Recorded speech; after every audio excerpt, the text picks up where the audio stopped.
Hoy en la entrevista recibimos a un consultor, escritor, profesor universitario y ex político español. Fue secretario de Cultura y luego secretario de la Sociedad de la Información y la Agenda Digital, ambos cargos en el gobierno de Mariano Rajoy. En el ámbito académico se ha dedicado a estudiar la filosofía del derecho y su enfoque en la ética de la tecnología y la gobernanza digital. En la entrevista le damos la bienvenida a José María Lasalle.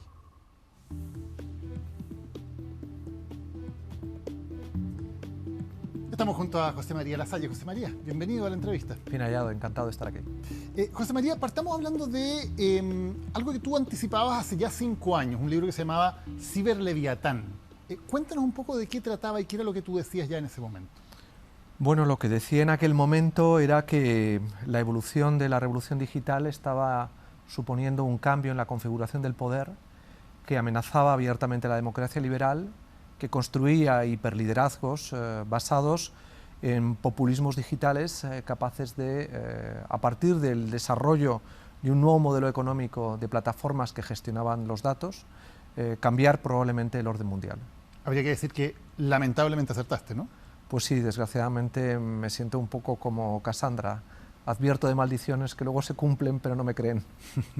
Ahora, ¿cómo ves eso hoy día? Porque hoy día está pasando algo muy particular. Tenemos a Donald Trump, que está asumiendo el poder en Estados Unidos, en una alianza muy estrecha con Elon Musk, y a la cual aparentemente también se están sumando en las últimas semanas Mark Zuckerberg y Jeff Bezos, dando una serie de indicaciones de que también están tratando de sumarse a esas políticas. ¿Cómo ves esto que se está articulando? Bueno, lo veo y siento otra vez citarme, lo escribí en otro libro que publiqué en el 2021, El liberalismo herido, donde reflexionaba concretamente sobre este tema. Se está configurando un complejo industrial tecnológico que lo que pretende es colonizar, controlar las herramientas de poder de la democracia norteamericana, porque hay una consciencia en las élites tecnológicas de que el futuro de la prosperidad y el futuro del poder mundial se juega alrededor del liderazgo tecnológico y concretamente el liderazgo de la inteligencia artificial. Y eso ha hecho que la convergencia de intereses, que ya se vio con la orden ejecutiva que aprobó Biden hace un año y que le atribuía al presidente de la República la condición de Commander in Chief en la gestión de la IA. Es decir, se están anticipando los escenarios. Creamos un complejo industrial tecnológico para tratar de garantizarse la hegemonía tecnológica global. ¿Algo así como el complejo industrial militar del que se hablaba en la Guerra Fría? Absolutamente. Cuando Eisenhower denunció estaba anticipando un escenario muy parecido, no al de la Guerra Fría, sino al de una lucha por la hegemonía global a partir del control de la tecnología, de las materias primas críticas, de las materias, los minerales raros, de todo lo que permite a la revolución digital seguir acelerando su ritmo, escalando en su capacidad de poder y de transformación del mundo.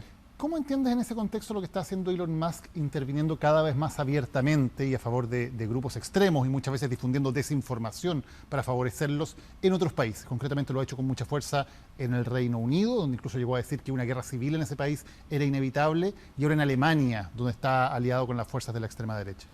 Bueno, Elon Musk forma parte de lo que se denomina, y el otro día el presidente Macron lo denunció, una internacional reaccionaria, que lo que está buscando es exportar los contenidos de un pensamiento extremista tecnolibertario que cree que la única manera de poder alcanzar esa hegemonía global es dotándose también de herramientas ideológicas que justifiquen con una narrativa de un nuevo poder porque este no debe ser un poder democrático.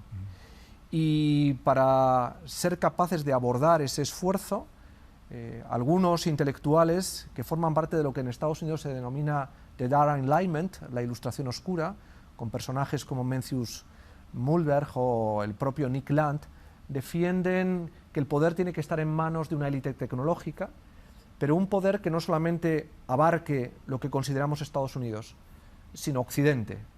Y para sumar esa masa crítica de poder en su lucha frente a China, hace falta provocar gobiernos afines como el que propone Elon Musk para Inglaterra o como respalda ahora apostando por la extrema derecha alemana en Alemania, etcétera, etcétera. Ahora, tú ocupas dos términos ahí, que es primero que el poder debería estar de acuerdo a esta línea de pensamiento en una élite tecnológica y también que esto es antidemocrático.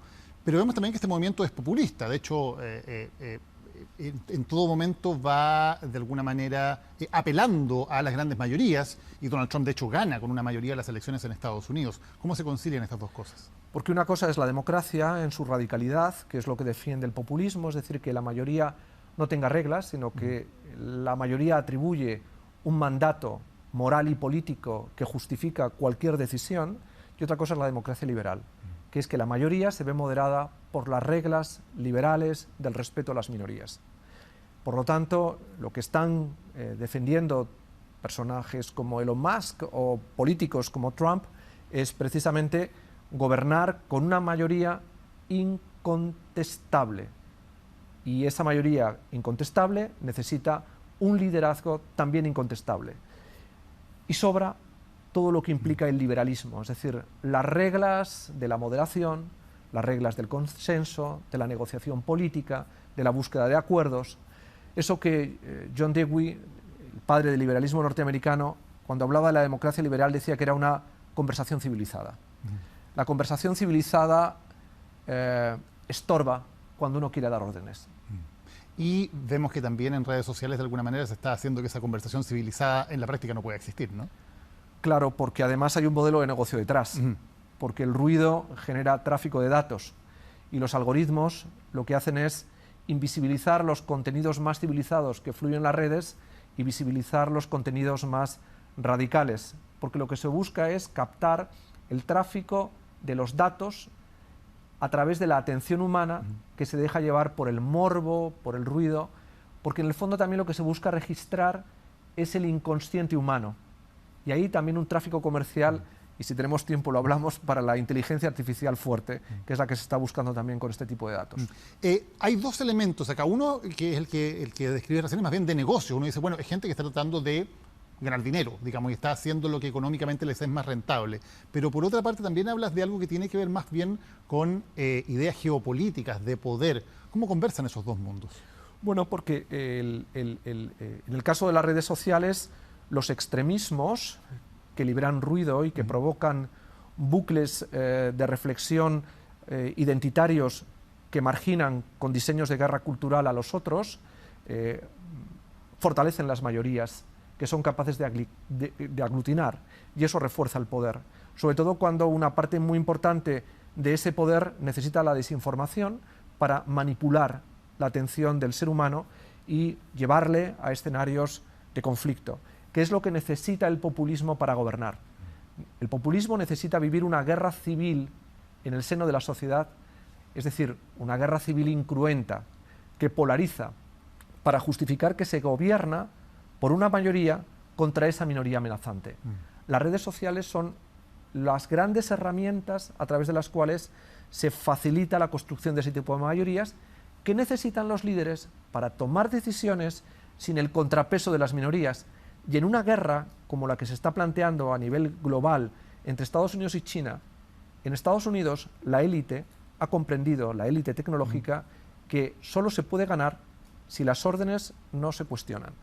¿Ves alguna razón estructural para que la extrema derecha sea la que esté aprovechando este tipo de relación conflictiva que entregan las redes sociales y no la extrema izquierda? ¿O sencillamente han sido más hábiles en cómo usarla? Porque realmente la tensión que libera la democracia liberal la padecen las clases medias.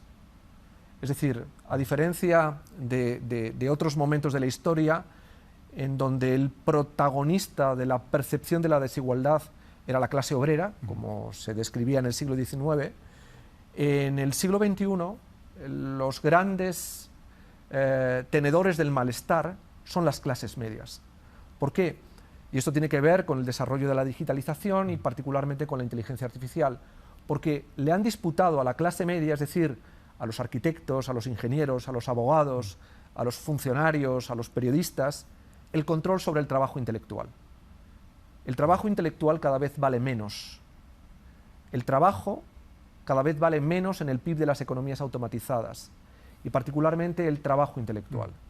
Y eso es consecuencia precisamente de la digitalización. La clase media no se explica por qué, haciendo las cosas que hacía la clase media de la que provenían sus padres, sin embargo, no prosperan como lo hicieron ellos. ¿Y quién tiene la culpa? La política.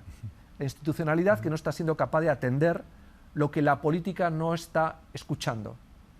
Y ahí es donde surge una clase media que por primera vez en la historia no mira hacia el futuro, sino mira con nostalgia al pasado y se instala en la reacción.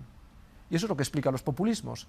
Y el auge de la extrema derecha de nuevo, es volver a un pasado. Sueña con volver a la revolución conservadora de Reagan o de la Escuela de Chicago, que gracias al neoliberalismo y a la prosperidad que liberó en los años 90, fue capaz de expandir y hacer crecer el tamaño de las clases medias y la prosperidad que éstas detentaban. Ahora el fenómeno es distinto y por lo tanto se mira con nostalgia ese momento, se añora ese momento. Y la añoranza nostálgica te lleva a la reacción, a la melancolía, el discurso de la extrema derecha, de la reacción. ¿Coincides en que la izquierda ha ayudado a esto con un discurso demasiado centrado en lo que se ha tendido a llamar las batallas culturales, por decirlo de alguna manera, y menos centrado, por ejemplo, en las condiciones económicas de vida? Yo creo que la izquierda tiene buena parte de la responsabilidad porque ha ido siendo cada vez más extremadamente ideológica. Y la ideología rompe la capacidad de construcciones de consensos. Cuando uno se cree detentador de una verdad y trata además de que la sociedad se homogeneice alrededor de una culturización de esa verdad a través de la ideología, acaba generando tensiones, erosiones, incapacidades en la articulación de consensos, porque al otro a veces se le desprecia intelectualmente. Y eso debería ser también parte de la autocrítica que dentro de la democracia liberal la izquierda tendría que ser capaz de asumir en algún momento. Porque el problema ahora lo tenemos en la extrema derecha, pero la reconstrucción de la política requerirá que todos hagamos nuestros deberes, y los deberes implicarán autocrítica, y la izquierda tiene mucha necesidad de autocrítica también. ¿Cómo se defiende la democracia liberal o las fuerzas que quieran defender la democracia liberal? Estoy hablando de fuerzas de derecha, de centro, de izquierda, pero que estén de acuerdo con que estamos en una involución hacia formas no democráticas. ¿Cómo se articula esa defensa? ¿Cómo se hace frente a este complejo que, como tú dices, parece ser tremendamente poderoso? Tienen de su lado, en muchos casos, el poder político, tienen las redes sociales, tienen cada vez más los datos, están de su lado. ¿Cómo se defiende la democracia liberal en una circunstancia como esta? Contribuyendo en primer lugar a que se reduzca la polarización. Es decir, no se puede aceptar el contagio que los populismos proyectan sobre los partidos de la centralidad política. Es decir, ni el centro derecha, ni el centro izquierda, ni la socialdemocracia, ni la democracia cristiana o la derecha conservadora moderada y la izquierda socialista moderada pueden estar compitiendo en el desprecio al otro. Tienen que tender puentes hacia el entendimiento, comprender que hay un enemigo sistémico que está amenazando de manera directa la estabilidad y la continuidad de la democracia liberal tal y como la hemos entendido. Y la democracia liberal solo será viable si afronta las reformas estructurales profundas que necesita la transformación equitativa de la digitalización y particularmente del impacto que tendrá el uso de la inteligencia artificial. Si no pensamos eso, el tsunami de los populismos se llevará por delante la democracia liberal. Por lo tanto, los partidos comprometidos con ella lo que tienen que asumir es su responsabilidad histórica de entender que el otro, con el que tiene una diferencia de matiz, por muy grueso que sea ese matiz, es un aliado en este momento. Y necesita cuidarlo, y necesita respetarlo, y necesita escucharlo, para entenderse y articular una nueva mayoría. Ahora, claro, eso suena muy razonable, pero en la práctica política, y algo que está pasando hoy día en Chile, por ejemplo, por más que se busquen acuerdos entre sectores de derecha e izquierda, es muy fácil esos acuerdos luego caricaturizarlos desde los extremos. Decir, bueno, son los políticos que están armando estos acuerdos de espaldas a la gente y nosotros, dicen los extremos, somos los únicos que realmente los estamos defendiendo. ¿Cómo se hace para que efectivamente esas personas que están intentando llegar a acuerdos políticos no terminen diciendo, bueno, les estamos dando finalmente toda la posibilidad a los extremos para que ellos tengan el discurso que es más popular, el discurso que mejor vende? Poniendo de manifiesto que los partidos que creen realmente en la democracia liberal están dispuestos a sacrificar sus intereses partidistas y el tactismo al que te lleva la defensa de los intereses más partidistas. Ese tactismo que prioriza la ventaja política sobre la siguiente cita electoral y entender que hay que mirar con prospectiva hacia el futuro y entender que, por lo tanto, los grandes acuerdos se construyen desde la temporalidad más inmediata. Y por otra parte también devolviendo a la política su ejemplaridad, la virtud cívica, la capacidad republicana de ver que en la política hay un espejo de lo mejor. Y eso también implica una autocrítica muy profunda que debe hacer la política. José María, ¿qué rol juega aquí Europa? Porque hemos dicho aquí está claramente Estados Unidos en un pulso geopolítico muy fuerte con China.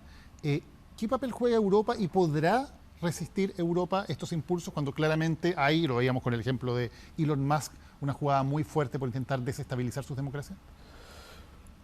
El papel de Europa es determinante, porque si cae Europa, tal y como la entendemos, como defensora del pluralismo global, de una cierta esperanza democrática, de una ilustración política en sus términos más afines a lo que es la modernidad que surgió de la Revolución Francesa y también de la construcción del Estado del Bienestar y del Estado social y democrático de derecho, alguien ganará la partida. Y esa es la gran pugna que libran Estados Unidos y China en estos momentos, el control sobre Europa. Estados Unidos está renunciando a la alianza histórica por un control histórico sobre Europa. Hay más facilidad de encontrar, como planteaba antes en la reflexión que hacía con Elon Musk y la llamada ilustración oscura, el movimiento neorreaccionario internacional, en encontrar afines que además, y esto hay que ponerlo también sobre la mesa, afines con un fuerte componente étnico, blanco, en el sentido más radical del término, que apelan a un inconsciente europeo muy peligroso, que está despertando afinidades que pensábamos los europeos que estaban olvidadas. Y esas afinidades son las que están jugando en esa baza política que estamos comentando. Por lo tanto, Europa tiene por delante ahora mismo las elecciones en Alemania. La CDU ha reconocido que no pactará con la extrema derecha. Luego tenemos las elecciones presidenciales francesas. Pero de los 4 países fundacionales más importantes de la Unión Europea, Italia, Holanda, Francia y Alemania, 2 de ellos ya están gobernados por la extrema derecha. ¿Y qué rol juega América Latina y concretamente lo que está pasando con Javier Milei, que es un fenómeno que está siendo bastante mirado en el resto del mundo? Bueno, el fenómeno de Milei es un fenómeno inquietante porque supone, en mi opinión, la introducción de un discurso que trata de conectar a América Latina a una subordinación estratégica al diseño que planteaba al comienzo en la reflexión que hacía sobre los Estados Unidos que vienen de la mano de Trump y de ese complejo industrial tecnológico. No es casual que una de las decisiones políticas más importantes que primero tomó Javier Milei fuera ofrecer a Argentina como el lugar de entrenamiento de cualquier IA, sin importarle los riesgos que el entrenamiento de la inteligencia artificial pudiera provocar a aquel que diseñe sus sistemas. Eso significa claramente la subordinación de Argentina al diseño político que comentábamos al principio. Hablemos precisamente de la inteligencia artificial. ¿En qué medida los cambios o la aceleración que hemos visto de la inteligencia artificial en los últimos meses cambian o radicalizan el escenario del que estamos hablando? Lo radicalizan porque la inteligencia artificial, tal y como está diseñada en estos momentos, que no responde a un modelo humanista, ético, que considere que ha de ajustarse a unas reglas que limiten extraordinariamente los efectos que pueden tener para el aumento de la desigualdad, la vulneración de los derechos fundamentales, la lucha contra el cambio climático. Ese diseño de la inteligencia artificial es un diseño que está incrementando el poder que aloja en sí mismo. Y es un poder que puede ser devastador, porque comentaba antes que el impacto que tiene sobre el trabajo intelectual y sobre el trabajo humano en general va a ser determinante. Dentro de 10 años, el 50% de los empleos que conocemos habrán desaparecido por el impacto de la inteligencia artificial. Y 10 años implican una transición crítica extraordinaria que exige políticas públicas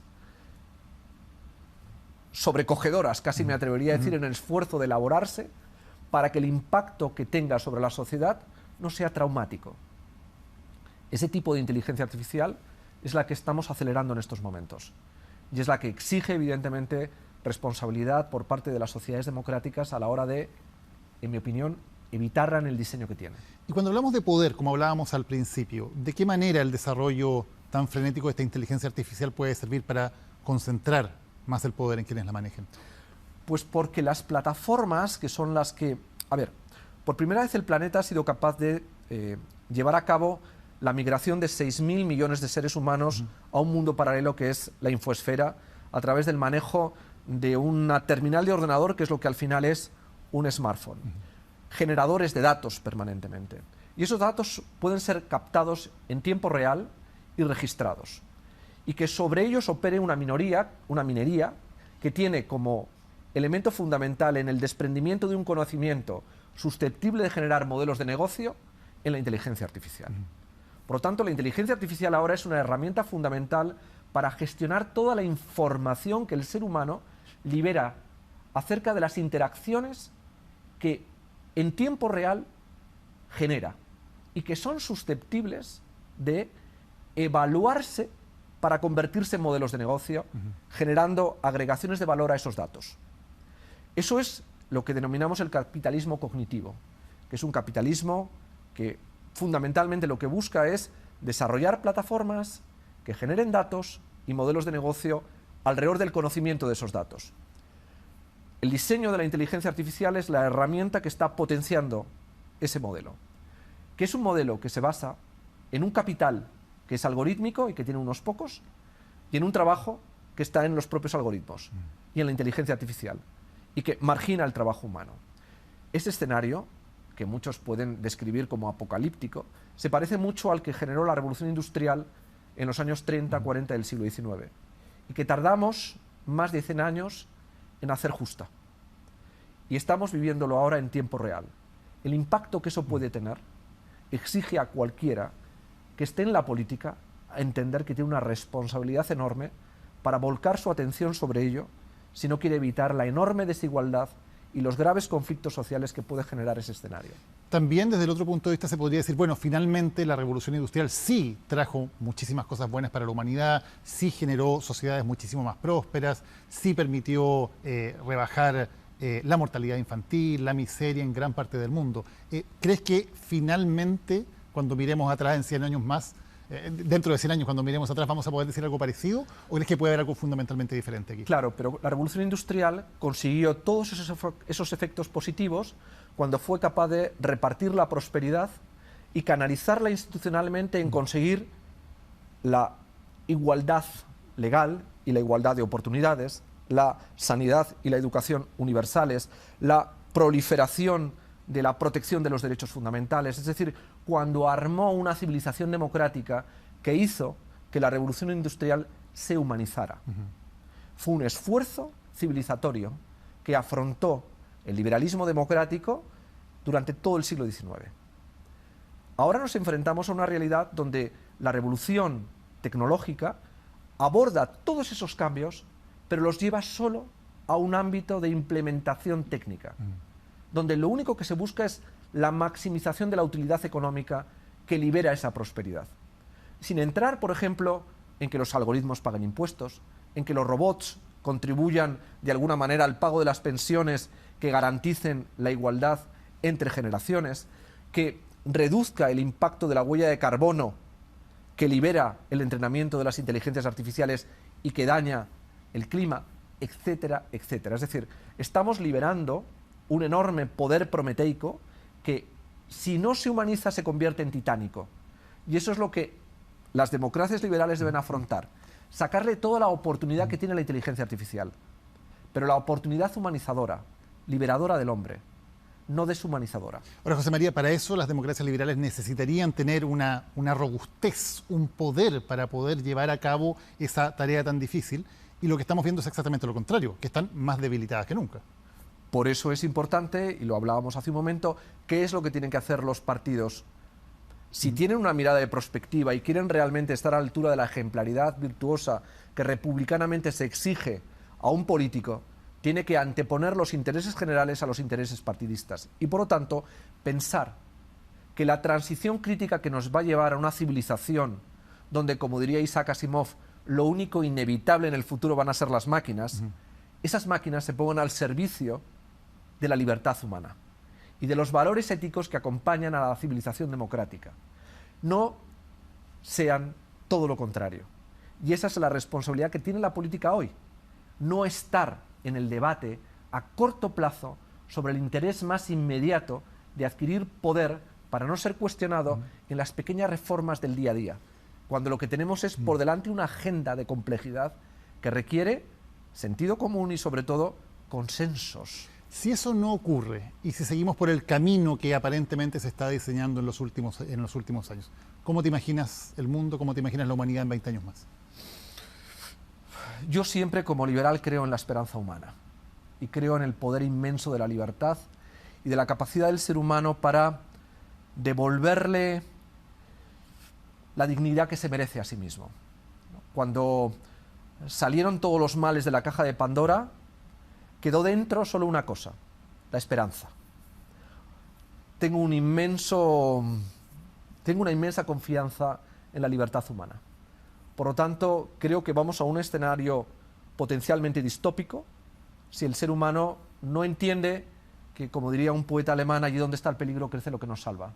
Y el peligro en estos momentos está en la revolución digital desatada que estamos liberando sin ningún tipo de reglas ni control humano y probablemente sin una mirada que piense en cuál es el propósito humanizador y generador de bienestar moral que para el ser humano le tiene que reportar saber que la información que va a basar la nueva prosperidad global va a tener un conocimiento algorítmico en manos de máquinas, pero va a necesitar a seres humanos sabios para gestionar esas máquinas. José María Lasalle, muchas gracias por habernos acompañado hoy.